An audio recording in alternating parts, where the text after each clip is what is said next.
नमस्कार दोस्तों, स्वागत है आपका स्टोरी नाइट की एक ऐसी कहानी में जो आपकी रातों की नींद उड़ा देगी। आज हम एक ऐसे राज की बात करेंगे जिसे सुनकर आप सोचने पर मजबूर हो जाएंगे। ये कहानी है उस अंधेरे की जिसमें छिपे हैं वो भयानक सच जो इंसान के बस के बाहर हैं। तो तैयार हो जाइए क्योंकि ये कहानी बहुत ही रोमांचक होने वाली है। तो चलिए कहानी शुरू करते हैं। अनिकेत की ड्यूटी देर रात समाप्त होती थी। अनिकेत एक होटल में काम करता था। होटल से बाहर आते आते उसे 11 बज जाया करते थे। हालांकि उसकी ड्यूटी समाप्त होने का समय 10 बजे का था, परंतु रिलीवर के आते आते और उसे अपना कार्यभार सौंपते अधूरे कार्यों के बारे में बताते बताते 11 बज जाया करते थे। होटल से बाहर आते ही वो अपनी बाइक उठाता और जितना शीघ्र हो सके घर की तरफ चल देता। इस समय रास्ते लगभग सुनसान हुआ करते थे, इसीलिए फुल स्पीड में बाइक चलाने में भी कोई खतरा नहीं हुआ करता था। होटल से घर के बीच एक स्थान अत्यधिक सुनसान रहता था। वैसे मुख्य मार्ग से जाया जाए तो पूरे मार्ग पर रात भर सवारियां चलती रहती थीं, परंतु शीघ्र घर पहुंचने की उतावली के कारण अनिकेत यह सुनसान मार्ग चुन लेता था। वर्षों से यही क्रम चल रहा था, मगर आज का दिन कुछ अलग ही था। एक तो आज अमावस्या की रात थी, ऊपर से आसमान बादलों से भरा पड़ा था। एक आध बार बारिश भी हो चुकी थी। घटाटोप अंधियारे के सन्नाटे को मेंढकों की आवाज ही भंग कर रही थी। वातावरण में एक अजीब सा रहस्य घुला था जिसे अनिकेत न समझकर भी समझ रहा था। इस राह के मध्य पर आकर अनिकेत की बाइक अचानक से बंद पड़ गई। बाइक का मीटर पर्याप्त पेट्रोल की सूचना दे रहा था। अनिकेत ने स्पार्क प्लग देखा, वह भी ठीक ठाक स्पार्क दे रहा था। अनिकेत बाइक की जितनी इंजीनियरिंग जानता था वहां तक सब ठीक ठाक था। अब अनिकेत के लिए एक ही रास्ता रह गया था कि वह बाइक को ढकेल कर घर तक ले जाए। अनिकेत ने यही रास्ता चुना। अभी वह 2-3 कदम ही चला होगा कि पीछे से किसी स्त्री की आवाज आई, अनिकेत। अनिकेत ने पीछे मुड़कर देखा, कहीं कोई नहीं था। अनिकेत इसे अपना भ्रम समझ फिर आगे बढ़ा। वो 2-3 कदम ही चला कि फिर आवाज आई, अनिकेत। अब भ्रम की कोई संभावना नहीं रह गई थी। उसने मुड़कर देखा, अब भी वहां कोई नहीं था। उसने साहस कर आवाज लगाई, कौन है? प्रत्युत्तर में फिर सन्नाटा ही रहा। इस समय तक वातावरण में काफी ठंड आ चुकी थी। अनिकेत ने चारों तरफ ध्यान से देखा, परंतु अब भी आवाज देने वाली नहीं दिखी। अनिकेत फिर आगे बढ़ा, फिर वैसे ही आवाज आई। अनिकेत बहुत ही साहसी व्यक्ति था। साहसी न होता तो अब तक उसे मूर्छा आ गई होती। कौन है? सामने क्यों नहीं आती? मैं तुम्हें दिखाई नहीं दूंगी, बस तुम केवल मेरी आवाज ही सुन सकोगे। परंतु तुम हो कौन? मेरे बारे में सुनकर भयभीत मत होना। मैं तुम्हारा कोई अहित नहीं करूंगी। अगर तुम मेरा काम कर दोगे तो तुम्हारा कुछ उपकार ही करूंगी। अच्छी बात है, तुम अपने बारे में बताओ। हालांकि साहसी होने पर भी अनिकेत को भय लगने लगा था। मैं एक प्रेत हूं। पिछले 2 सालों से इस मार्ग पर भटक रही हूं। जब मैं अपने बारे में कुछ कह सकने में समर्थ होती हूं, तब इस रास्ते से कोई भी आता जाता नहीं। सिर्फ तुम ही को आते जाते देखा है, इसलिए तुम्हें आवाज देकर रोका है। तुम्हारी बाइक भी मैंने ही बंद की है। प्रेतनी चुप हो गई। आवाज देने वाली एक प्रेत है, यह जानकर अनिकेत को ठंड होने के बावजूद भी पसीना आ गया था, परंतु उसकी पूरी बात सुनकर उसका भय काफी कुछ समाप्त हो गया था। उसने पूछा, मुझसे क्या चाहती हो? मेरी हत्या की गई है, मेरे हत्यारों को सजा दिलाओ, यही मैं चाहती हूं। लेकिन इस काम को मैं कैसे कर सकूंगा? यह काम तो पुलिस का है। रास्ता मैं बताऊंगी, तुम बस मेरे कहे अनुसार करते रहना। ठीक है, बताओ मुझे क्या करना है। मेरे एक चचेरे भाई हैं, उनका नाम विशाल सिंह है। आजकल थाने पर पोस्ट है उनकी। तुम कल उनसे मिलकर मेरे बारे में बताना, वे तुम्हारे कहे अनुसार काम करेंगे। लेकिन तुमने अपने बारे में तो कुछ बताया ही नहीं है। मेरा नाम पूजा है। अब से 3 वर्ष पूर्व मेरा विवाह अखिलेश नाम के एक व्यक्ति से हुआ था। यह विवाह दोनों परिवारों की सहमति से हुआ था। विवाह होकर जब मैं ससुराल पहुंची, तब पता चला कि मेरे पति वेश्याओं के पास जाया करते थे। उनके इस कृत्य ने उन्हें एक भयानक रोग दे दिया था, परंतु विवाह तक उनके घर वालों को इस बारे में पता नहीं था। मुझे भी तब पता चला जब मैं भी उसी रोग से ग्रस्त हो गई।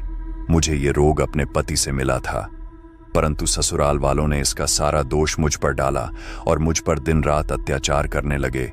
मैं एक जानलेवा बीमारी से ग्रस्त हूं। यह जानने के बाद भी मेरा इलाज नहीं करवाया। मैं असमय ही मर जाऊंगी। यह जानते हुए भी उन लोगों ने एक दिन मुझे बहुत मारा। इस पर भी संतोष नहीं हुआ तो मेरे बार बार मांगने पर भी मुझे पानी तक पीने को नहीं दिया। दवा और इलाज तो दूर की बात थी। अंततः प्यास, पीड़ा और रोग के चलते मेरी मृत्यु हो गई। ये तो तुम्हारी ससुराल के लोगों की बात थी। तुम्हारे मैके वालों ने तुम्हें बचाने की कोशिश क्यों नहीं की? मेरे ससुराल वालों ने पैसा खर्च करके मेरी बीमारी के बारे में झूठे डॉक्यूमेंट बनवा रखे थे। उसी को दिखाकर उन लोगों ने मेरे मैके वालों को बरगला रखा था। वे लोग मुझे मैके वालों से मिलने भी नहीं देते थे। मेरे पति भी उन लोगों से नहीं मिलते थे। मैके वालों के पूछने पर भी ससुराल वाले सदैव हम लोगों को बाहर गया बताकर टाल दिया करते थे। मैके वालों को आज तक पता ही नहीं है कि मेरी मृत्यु हो चुकी है। आश्चर्य है, तुम्हारे मैके वाले कैसे हैं जो तुम्हारी कोई खोज खबर भी नहीं लेते। मैंने बताया ना कि मेरे ससुराल वालों ने मैके वालों को बरगला रखा है। मेरे मैके वाले मुझे कुल्लटा और कुलच्छनी समझते हैं। फिर भी तुम्हारी मृत्यु हुए 2 वर्ष हो गए हैं, अभी भी वे लोग तुम्हारी खोज खबर नहीं ले रहे। मेरा दुर्भाग्य, मेरे माता पिता ने मेरा विवाह कर दिया। उनकी जिम्मेदारी पूरी हो गई। अब मैं जीती हूं या मर गई उनसे कोई मतलब नहीं। कभी फोन आदि भी नहीं करते होते तो उन्हें अपनी बेटी पर कुछ तो विश्वास हुआ होता। ऐसी परिस्थिति में क्या तुम्हारे चचेरे भाई तुम्हारे पक्ष में काम करेंगे? एक वही है जिन पर मैं विश्वास कर सकती हूं। ठीक है, मैं उनसे मिलूंगा। वे अगर नहीं भी करेंगे तो भी मैं कोई ना कोई मार्ग अवश्य निकालूंगा। निश्चित रूप से अनिकेत पूजा के प्रेत के दर्द से द्रवित हो गया था। मुझे तुमसे यही आशा है। मुझे यह भी विश्वास है कि तुम मुझे धोखा नहीं दोगे। अब तुम अपनी बाइक स्टार्ट कर लो। बाइक स्टार्ट हो जाएगी। सचमुच एक किक मारते ही बाइक स्टार्ट हो गई। अनिकेत घर आकर सोने की कोशिश करने लगा, परंतु आज नींद उसकी आंखों से कोसों दूर थी। सचमुच पूजा बहुत अभागी थी। जिसके माता पिता ही ऐसा व्यवहार करे, उसे अभागी न समझा जाए तो क्या समझा जाए। अगले दिन ही अनिकेत थाने पर इंस्पेक्टर विशाल से मिलने पहुंच गया। इंस्पेक्टर विशाल सिंह से मिलना चाहता हूं। कहिए, मैं ही विशाल सिंह हूं। आपसे 15 मिनट का समय चाहता हूं, अकेले में। आप यहां भी मुझसे बात कर सकते हैं। इंस्पेक्टर विशाल ने अनिकेत को हल्के लेना चाहा। कुछ घरेलू बात है। यहां जितने भी आते हैं कोई ना कोई समस्या लेकर ही आते हैं। ज्यादातर की समस्या घरेलू ही होती है। यह एक सामान्य पुलिसिया बात थी। अनिकेत को इस व्यवहार पर आश्चर्य नहीं हुआ। मुझे पूजा के बारे में बात करनी है। पूजा। अब विशाल ने अनिकेत को गंभीरता से लिया। आइए मेरे साथ। तिवारी, 2 चाय और समोसा लाना। मैं सभा कक्ष में हूं।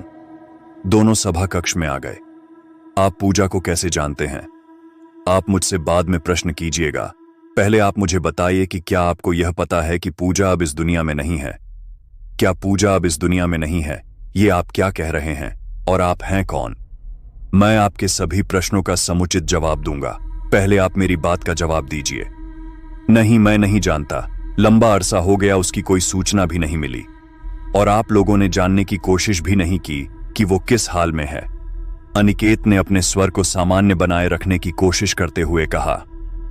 मुझे उसके बारे में आखिरी बात यही पता चली थी कि वो एक गंदी बीमारी से ग्रस्त है। ऐसी कुलटा के बारे में क्या जानना? तो आप भी यही समझते हैं कि वो चरित्रहीन थी और उसने यह बीमारी अपने पति को दी है, जबकि वास्तविकता यह है कि वह बीमारी उसे उसके पति ने दी थी। मैंने तो कुछ और ही सुना था। सुनने और होने में बड़ा फर्क होता है श्रीमान जी, और ये बात आप पुलिस अधिकारी होने के कारण मुझसे बेहतर समझ सकते हैं। इसी समय तिवारी चाय और समोसे लाकर रख गया। बातों का सिलसिला कुछ पलों के लिए थम गया। तिवारी के जाने के बाद बातों का सिलसिला फिर आगे बढ़ा। तो आपके अनुसार वो चरित्रहीन नहीं थी? बिल्कुल भी नहीं, बल्कि वो ऐसी अभागी थी कि खुद उसके घर वालों ने, यहां तक कि उसके माता पिता ने भी उसका विश्वास नहीं किया और उसे मरने के लिए छोड़ दिया। लेकिन आप उसके बारे में इतना कैसे जानते हैं? आप हैं कौन? मेरा नाम अनिकेत है। मैं उसके बारे में इतना कैसे जानता हूं और इतने विश्वास के साथ उसके पक्ष में कैसे बात कर रहा हूं, यह जानकर पहले तो आपको विश्वास नहीं होगा, मगर आपको विश्वास करना ही होगा। सबसे पहले तो आप यह जान लें कि मेरी पूजा से कल रात ही भेंट हुई है। एक तरफ आपने कहा कि उसकी मृत्यु हो चुकी है, दूसरी तरफ आप यह कह रहे हैं कि आपकी उससे कल रात ही भेंट हुई है। ये दो तरफा बातों से आपका मतलब क्या है? मैंने पहले ही कहा कि आप पहले पहल विश्वास नहीं कर पाएंगे, परंतु बाद में आपको विश्वास करना ही होगा। कुछ क्षण रुककर अनिकेत ने फिर से कहना शुरू किया। पूजा 2 वर्ष पूर्व ही मर चुकी है। उसकी हत्या की गई है। हत्या के बाद वो प्रेत बन गई है। प्रेत रूप में ही वो मुझसे मिली और मुझसे सहायता की मांग की। उसकी याचना पर ही मैं आपसे मिलने आया हूं। आपका पता भी उसी ने मुझे दिया है। उसे आप पर काफी विश्वास है। कहकर अनिकेत विशाल को सारी बात बताता चला गया। सारी बात सुनकर विशाल ने कहा, विश्वास करना तो कठिन है, फिर भी मैं इस बारे में जांच पड़ताल करूंगा। वैसे यदि उन लोगों ने उसकी हत्या कर दी है तो उसके शव का क्या किया? यह बात तो मुझे भी नहीं पता। मैं जिस मार्ग से जाया करता हूं उसी से आज भी जाऊंगा। शायद उससे फिर भेंट हो जाए, तब उससे पूछ लूंगा। ऐसा तो नहीं कि किसी ने आपके साथ मजाक किया हो? अनिकेत सोच में पड़ गया। इस संभावना पर तो उसने विचार ही नहीं किया। कुछ पल सोचने के बाद उसने कहा, यह बात नहीं जमती। मजाक करने के लिए कोई आधी रात का समय और ऐसा सुनसान स्थान क्यों चुनेगा? फिर उसे मेरा और आपका नाम कैसे पता चला? फिर जो जो बातें उसने बताई वे सभी सत्य हैं। इन सारी बातों पर ध्यान दिया जाए तो यही लगता है कि यह मजाक नहीं है। आप ठीक कह रहे हैं, यह मजाक नहीं है। अनिकेत वापस लौट आया। अब उसके मन में एक नया कौतूहल उत्पन्न हो गया था। आज ड्यूटी से लौटते समय अनिकेत उसी स्थान पर रुक गया जहां कल रात उसकी बाइक बिगड़ गई थी। अनिकेत कुछ पलों तक प्रतीक्षा करता रहा कि शायद पूजा का प्रेत स्वयं उससे बात करे, परंतु जब किसी ने भी बात करने की चेष्टा नहीं की तो उसने स्वयं आवाज देनी शुरू की। पूजा। कोई प्रतिक्रिया नहीं हुई। पूजा। उसने फिर आवाज दी। इस बार भी कोई प्रतिक्रिया नहीं हुई। पूजा। इस बार प्रतिक्रिया हुई। हां, मैं आ गई। मैं विशाल से मिला था। पहले उसने विश्वास नहीं किया, फिर विश्वास किया। यदि मैं उसे लेकर यहां आऊं तो क्या उससे बात करोगी? हां, करूंगी। उन्होंने मुझसे पूछा कि तुम्हारे ससुराल वालों ने तुम्हारे शव का क्या किया। मेरा शव यहीं इसी स्थान पर दफन है। इसी वजह से मैं इसी मार्ग पर भटक रही हूं। पूजा, तुम्हारी पीड़ा सुनकर मुझे बहुत दुख हुआ है। तुम्हारी पीड़ा दूर करने के लिए मैं कोई कसर नहीं छोड़ूंगा। मैं जानती हूं तुम बहुत अच्छे व्यक्ति हो। अच्छा, अब मैं जाता हूं।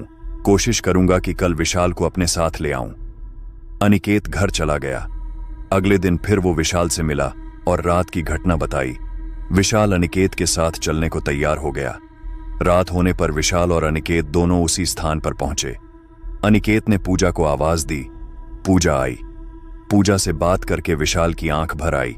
वो बोला, पूजा, तुमने जीवन में इतना कष्ट सहा और हम लोग मूर्खों जैसे धूर्त दुष्ट लोगों की बात पर विश्वास करते रहे।